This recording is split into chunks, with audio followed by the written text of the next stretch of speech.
പ്രിയപ്പെട്ട സഖാവ് സീതാറാം യെച്ചൂരി നമ്മെ വിട്ട് പിരിഞ്ഞു പോയിരിക്കുകയാണ്. വളരെ അപ്രതീക്ഷിതമായ ഒരു നഷ്ടം തന്നെയാണ്. ഞങ്ങളെ സംബന്ധിച്ചിടത്തോളം, കമ്മ്യൂണിസ്റ്റ് പാർട്ടിയെ സംബന്ധിച്ചിടത്തോളം എല്ലാം അതിന് ഉപരി ഇന്ത്യൻ മതനിരപേക്ഷത ആഗ്രഹിക്കുന്ന ഇന്ത്യയിലെ മതനിരപേക്ഷ വിശ്വാസികൾക്കാകെ വലിയ പ്രയാസം ഉണ്ടാക്കുന്നൊരു വാർത്തയാണ് സീതാറാം യെച്ചൂരിയുടെ ഈ നിര്യാണം എന്ന് പറയുന്നത്. ഇപ്പോൾ നമുക്കറിയുന്നത് പോലെ നമ്മുടെ രാജ്യത്ത് വർഗീയതക്കെതിരെ എല്ലാ ചെറുകക്ഷികളെയും യോജിപ്പിക്കുന്നതിന്, രാഷ്ട്രീയമായ നേതൃത്വമാകുന്നതിന് ഏറ്റവും ശരിയായ രീതിയിൽ ആ ഇന്ത്യ ബ്ലോക്കിനെ മുന്നോട്ട് പോകുന്നതിനെല്ലാം നിർണായകമായ പങ്ക് വഹിച്ച ഒരു നേതാവായിരുന്നു സഖാവ് സീതാറാം യെച്ചൂരി.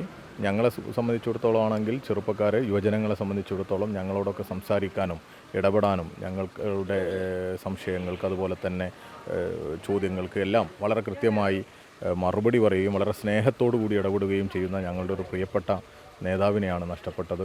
ഇത് രാജ്യത്തിനും അതോടൊപ്പം തന്നെ കമ്മ്യൂണിസ്റ്റ് പാർട്ടികൾക്കുമൊക്കെ ഒരു തീരാ നഷ്ടം തന്നെയാണ്. അദ്ദേഹം ഉയർത്തിപ്പിടിച്ച രാഷ്ട്രീയത്തിന് കൂടുതൽ കരുത്തുണ്ടാകേണ്ട ഒരു സമയത്താണ് അദ്ദേഹത്തിൻ്റെ നഷ്ടം. അദ്ദേഹത്തിൻ്റെ ഈ ദേഹവിയോഗത്തിൽ, മരണത്തിൽ ദുഃഖം അനുശോചനവുമൊക്കെ രേഖപ്പെടുത്തുന്നു.